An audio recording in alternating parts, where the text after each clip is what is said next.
कुछ रिश्ते जमीन से होते हैं और कुछ रिश्ते खून से।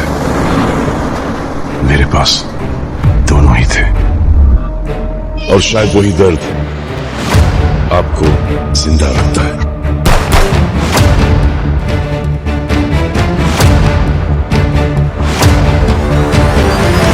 पिछले 2 सप्ताह में 70 जवान शहीद हो चुके हैं।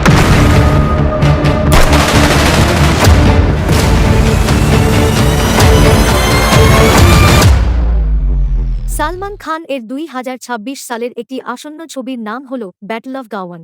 নিচে ব্যাটল অফ গাওয়ান ছবিটির সম্পর্কে 10টি গুরুত্বপূর্ণ তথ্য বাংলায় দেওয়া হল। নাম্বার 1, ছবিটির বিষয়বস্তু 2020 সালের লাদাখে গলওয়ান উপত্যকার সংঘর্ষ, ভারত ও চীনের সেনাদের মধ্যে হ্যান্ড টু হ্যান্ড হালকা অস্ত্র, গোলাবারুদ ব্যতীত লড়াই।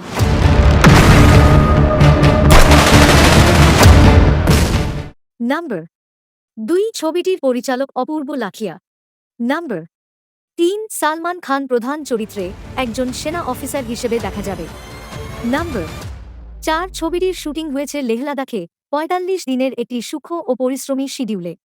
নাম্বার 5, চরিত্রের জন্য সালমান খুব শীত, উচ্চতা এবং ঠান্ডা পানির মতো চ্যালেঞ্জিং অবস্থায় শুটিং করেছেন। নাম্বার 6, ছবিতে অনুরূপ গুরুত্বপূর্ণ অংশ হিসেবে ক্লাইম্যাক্স সিকোয়েন্স লেহ লাদাখের প্রথম শিডিউলে শুট করা হয়েছে। নাম্বার 7, প্রথম লুক পোস্টারে দেখা গেছে সালমানের মুখে রক্তের দাগ ও তীব্র সংগ্রামী অবস্থা। ছবিটি যুদ্ধ ও মূল্যবোধের গল্প বলবেই। 8, মুক্তির সময় নিয়ে সিদ্ধান্ত আনতে এখনও কাজ চলছে। 2026 সালের জানুয়ারি বা জুনে মুক্তির সম্ভাবনা সবচেয়ে বেশি। নাম্বার 9, ছবিটি ঈদ লঞ্চ করবেন না, কারণ ওই সময়কালে ইতিমধ্যে অন্যান্য বড় ছবি মুক্তি পাচ্ছে এবং সময়সূচি ও বাজার সংক্রান্ত বিবেচনায় এই সিদ্ধান্ত নেওয়া হয়েছে। 10, ছবিটির সহ অভিনেত্রী হিসেবে চিত্রাঙ্গদা সিং নাম উল্লেখ রয়েছে।